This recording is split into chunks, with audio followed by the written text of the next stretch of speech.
네, 우리가 지난주에 사도행전 28장을 끝으로 이제 사도행전을 끝내고 좀 다른 성경을 이제 설교 시작해야 되겠다 이렇게 계획을 했다가 또 마무리처럼 책거리라고 하죠. 그렇게 한번 총정리 같이 또 설교를 해보는 게 어떨까라는 생각으로 그래서 이 모든 사도행전이 시작된 이 1장의 내용을 가지고 다시 말씀을 준비하게 됐습니다.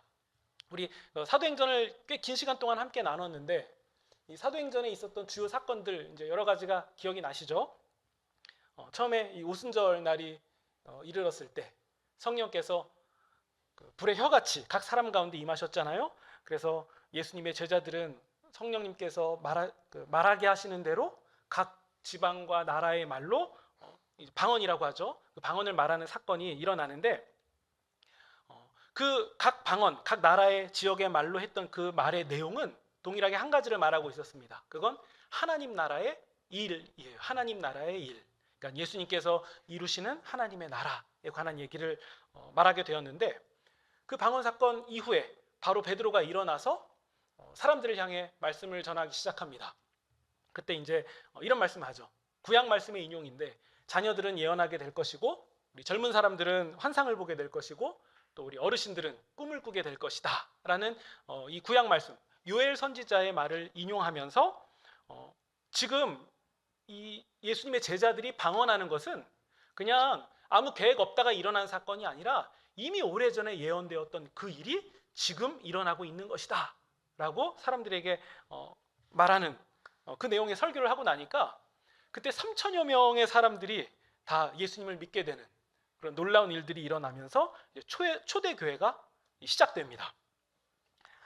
그러면서 제가 어떤 설명을 드렸냐면 각 나라의 말로 사람들이 말하게 되었다는 것은 그 구약의 어떤 사건을 완전히 뒤집는 사건이었다라고 말씀을 드렸는데 그게 바벨탑 사건이었죠. 바벨탑은 한 언어를 사용할 때에 하나님 앞에 패역함으로 인해서 언어가 다 갈라지잖아요.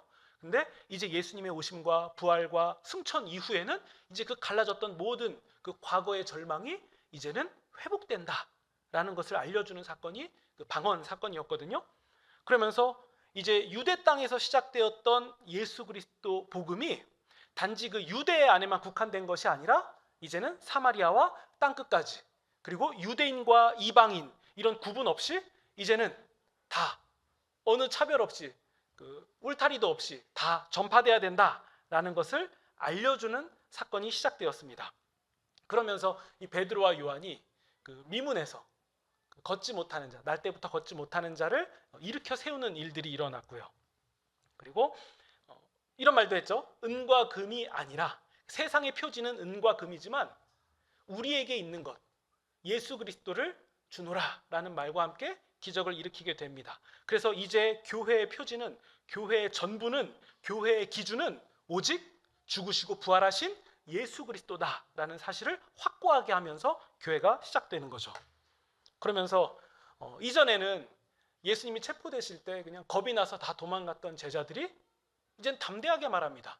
예수님을 신문했던 그 똑같은 대제사장들과 사람들 앞에서 당신들이 잡은, 당신들이 죽인, 당신들이 십자가에 매단 그 예수님을 하나님께서 주와 그리스도가 되게 하셨다라고 담대하게 선포하는데 이제는 예수님을 증거하는 것 때문에 겪게 되는 어려움이나 고난, 고통, 절망 이런 것들이 아무것도 아니다라고 생각하게 되었고 심지어 우리가 예수 그리스도를 전하는 것 때문에 죽임을 당하게 된다 할지라도 그거 우리에게 별일 아니다 라는 입장을 제자들이 보여줘요.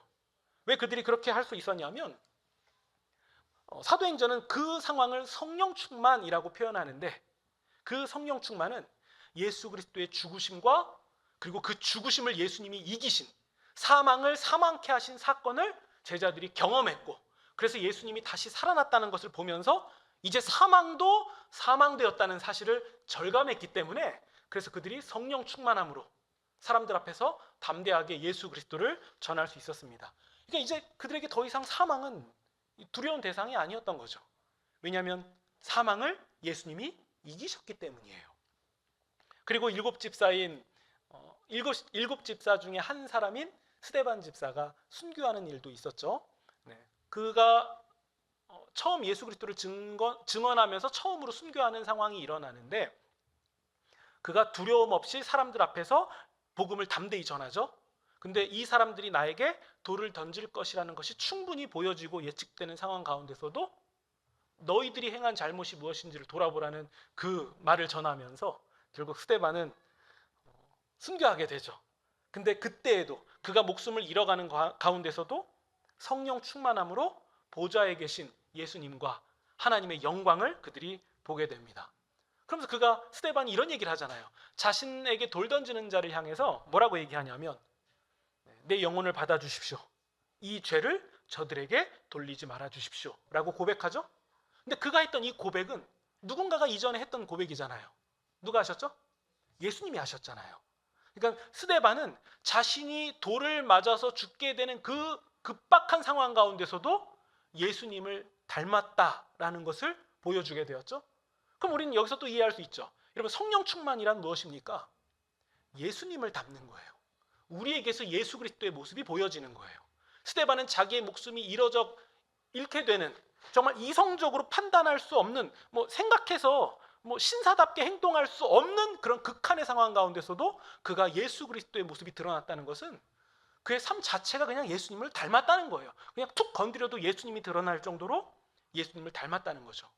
그것을 사도행전은 성령 충만이라고 말하고 있습니다.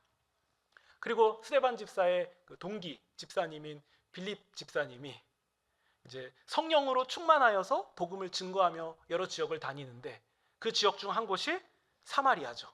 사마리아에서 복음을 전했고 또 더 나아가서 에티오피아 내시에게까지 복음을 증거하는 일이 일어나죠.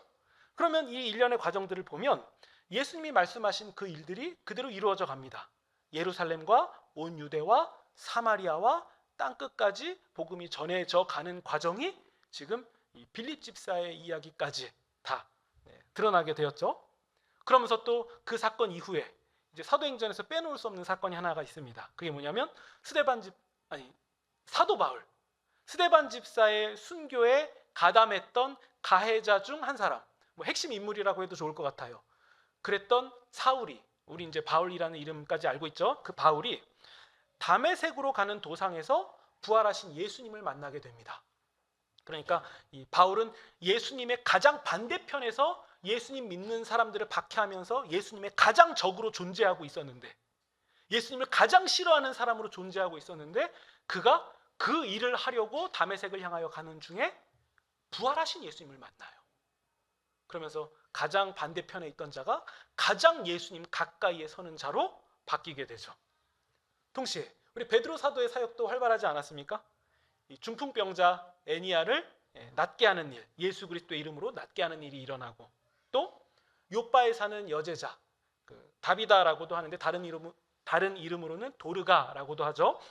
그녀가 병에 들어서 죽게 되었는데 그녀를 일으켜 세우는, 소생케 하는 일이 베드로를 통해서 일어납니다. 그러면서 우리는 이 베드로의 사역을 통해서 복음이 무엇인지를 다시 한번 정리할 수 있게 되죠. 복음은 사망이 사망케 된 일이 일어났다. 죽음과 죄의 권세가 끝났다라는 것을 드러내는 것이 복음이고, 이 일을 예수 그리스도께서 하셨다는 것을 증거하는 것, 이 모든 내용이 복음이었던 거죠. 그러면서 이 베드로가 백부장 고넬료를 만나죠. 그러면서 베드로가 가지고 있었던 선입견이 완전히 무너지는 일이 일어나요. 구원은 그냥 느낌상 어쨌든 우리 유대인들에게 중점으로 뭔가 될 것 같았는데 그게 아니라 우리 하나님께서 이방인에게도 생명을 얻는 회개를 주셨다는 사실, 이것을 깨닫게 되면서 나중에 이방인에게 복음을 증거할 때에 그들을 위한 교회가 법을 정할 때 베드로가 나서서 설교하잖아요. 그러면서 그들에게 무거운 멍에를 지우지 말고 오직 예수 그리스도의 은혜로 구원받게 된다는 사실을 그들이 받을 수 있도록 우리가 돕자라고 사도행전 15장에서 공회의가 열렸을 때에 베드로가 이런 의견을 제시하죠.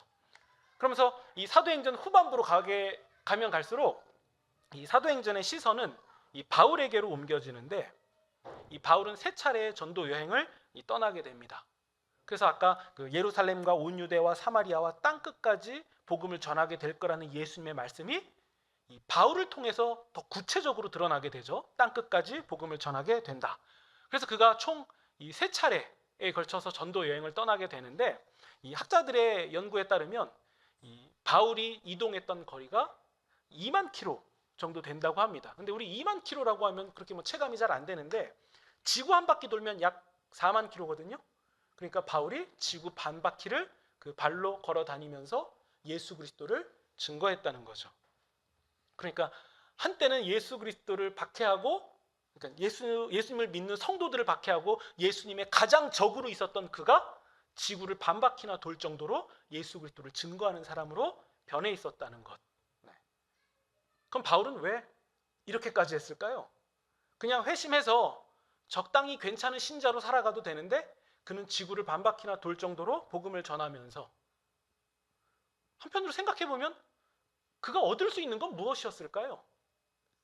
근데 얻을 수 있는 게 없었잖아요. 오히려 그 일을 하면서 박해와 고통을 당하고, 아니 우리의 아들이 바울이라고 해봅시다. 그럼 뜯어 말리지 않겠어요? 야 아서라, 적당히 해라. 야, 남들도 다 이 정도 하더라. 이렇게 하면서 말렸을 텐데 그 일을 바울이 뭘 기대하면서 했겠습니까? 근데 사도행전에서 아무리 찾아도 바울이 뭔가 얻고 싶어서 한 거는 없었던 것 같아요. 그냥 딱 하나예요. 부활하신 예수 그리스도라는 사실을 그가 만났다는 거예요. 그냥 예수님 따라다니는 신자들을 보면 다 모든 게 거짓이고 그냥 정신 나간 사람들의 이상한 말처럼 보였는데, 근데 바울이 정말 부활하신 예수 그리스도를 만나고 나니까 이제 세상에 그 어떠한 것도 다 배설물처럼 보이고, 죽음이 끝났다는 이 사실 앞에서 예수 그리스도를 향하여 내가 나아가야 된다.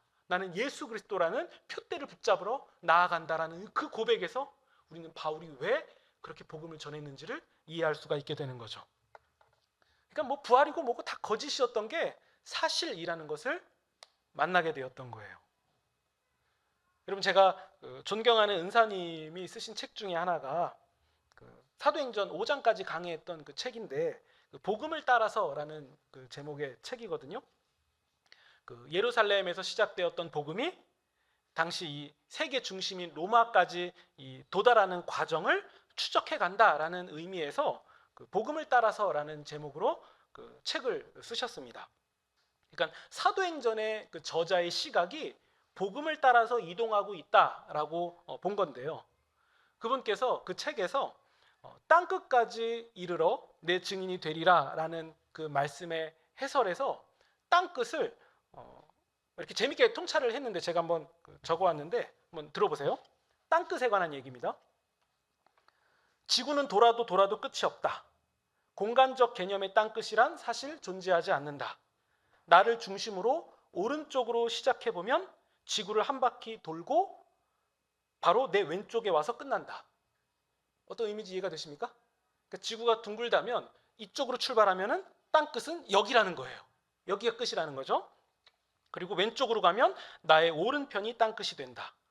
뒤로 돌기 시작하면 앞이 땅끝이고, 앞으로 시작하면 바로 뒤가 세상 끝이다. 네. 재미있는 통찰이죠. 신학자가 하지 않을 것 같은 그런 말이고 뭔가 엉뚱한 얘기 같은데, 그래서 제가 왜 존경하는지. 네. 예루살렘에서 시작하였으니까 복음은 다시 예루살렘으로 돌아와야 한다는 말씀일까? 예수님의 승천 후 복음은 한 방향이 아니라 사방으로 퍼져나갔다. 그러므로 지역적으로 땅끝이 어디인가 묻는 것은 어쩌면 어리석은 질문이다. 사람이 살고 있는 곳은 항상 땅끝이다. 라고 그 책에서 밝히고 있는데요. 우리 9절 보시면요.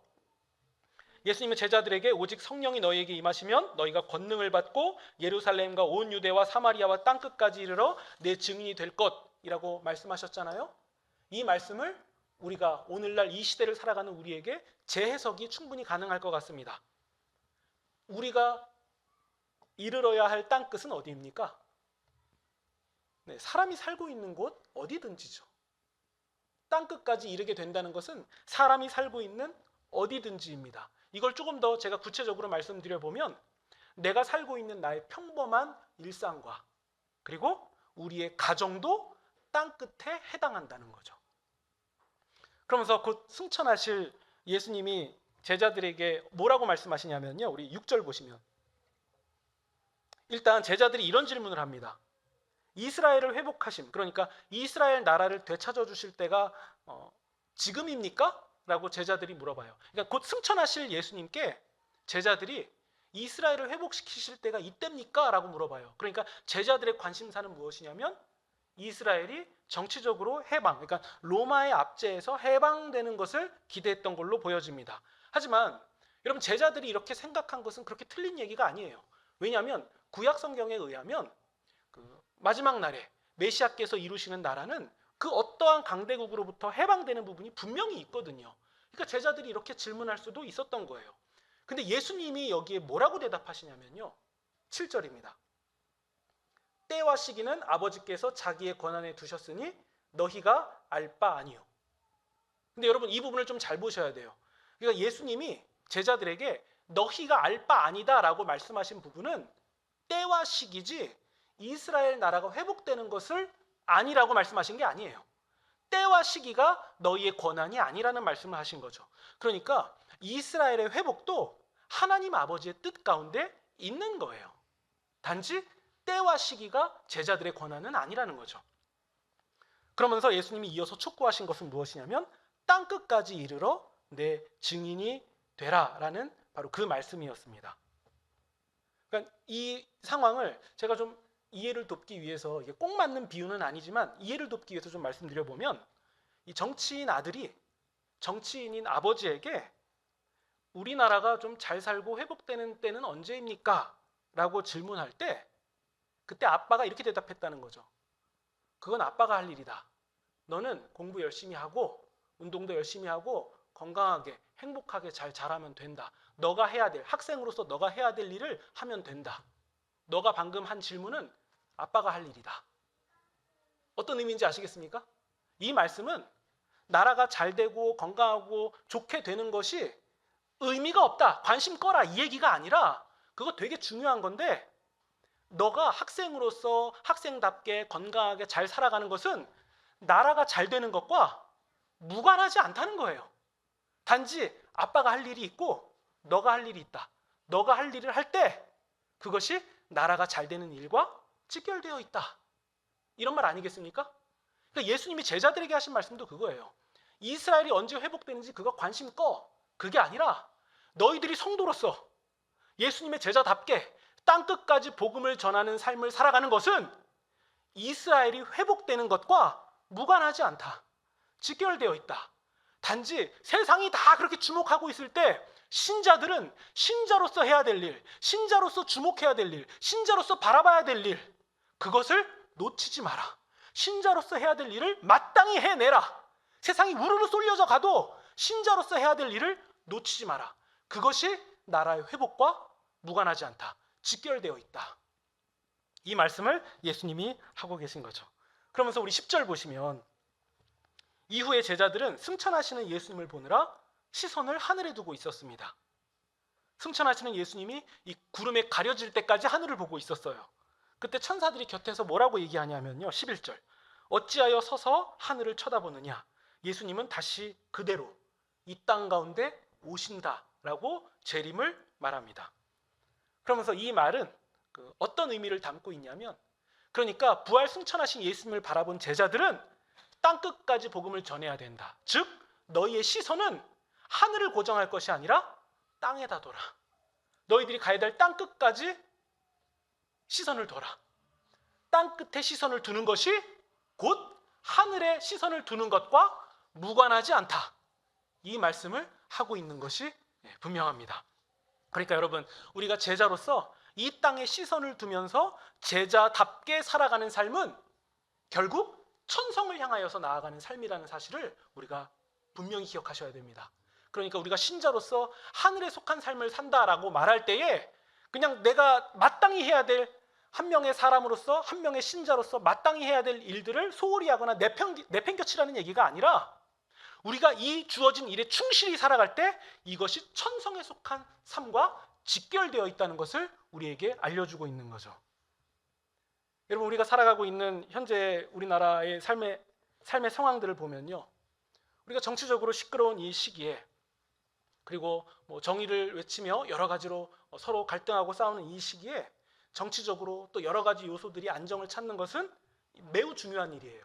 당연히 그렇게 돼야 됩니다.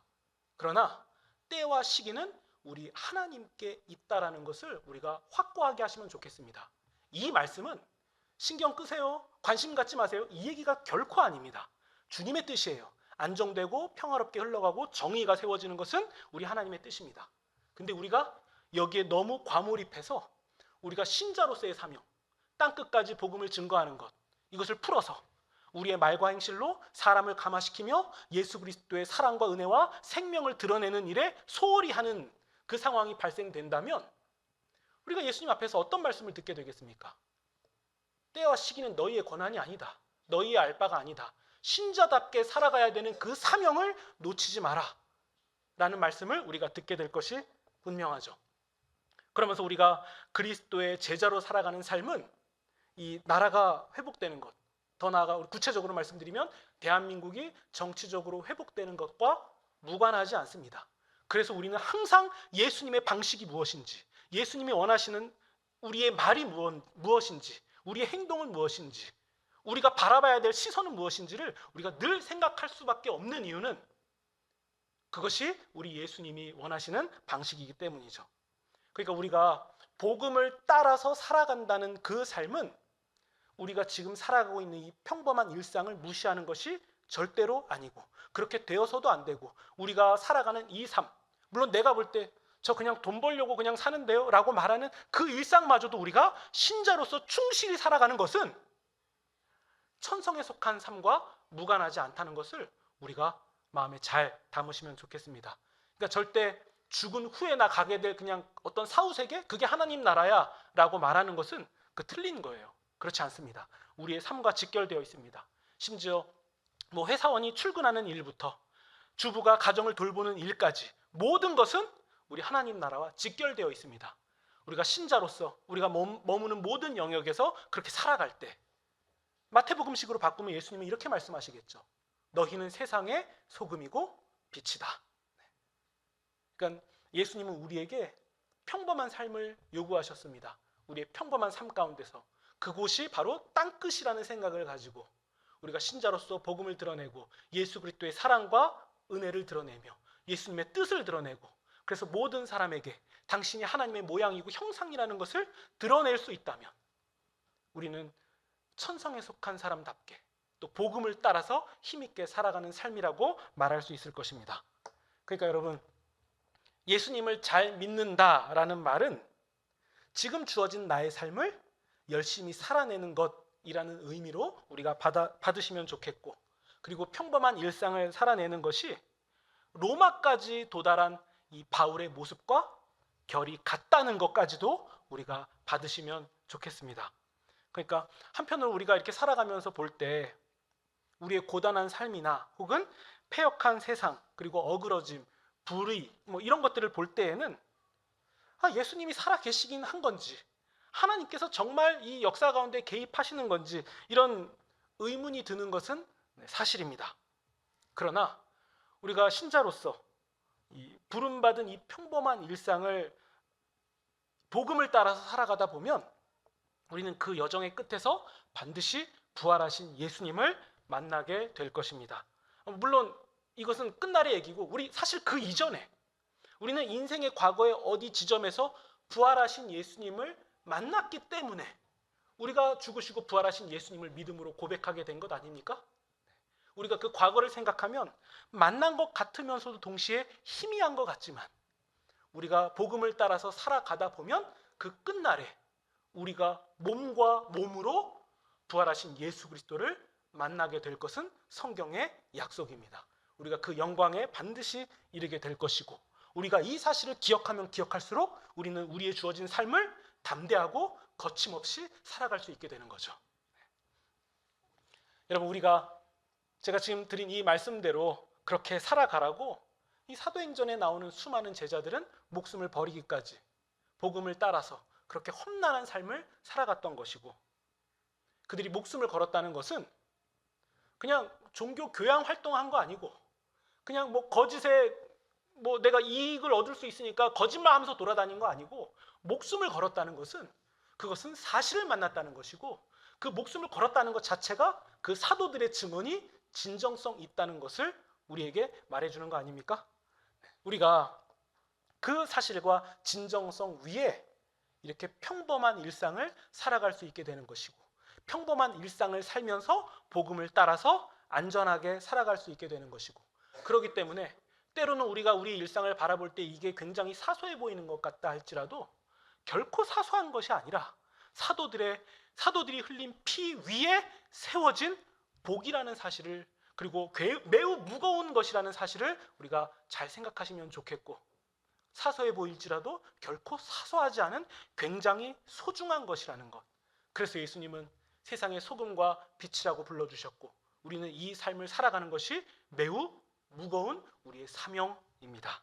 그래서 우리가 이렇게 살아가는 것, 신자로서 이 시대를, 그리고 교회 다닌다라고 하면 사람들이 고개를 절레절레하는 이 시대에 그리스도의 증인으로 복음을 따라서 살아간다는 것은 매우 막중한 사명이라는 사실을 우리가 마음에 잘 담으시면서, 이 사실을 토대로 우리 또한 이 세상을 담대하고 거침없이 살아가시는, 복음을 따라서 부활하신 예수님을 따라서 살아가시는 그런 저와 여러분이 되시기를 우리 구주 예수님의 이름으로 축원드립니다.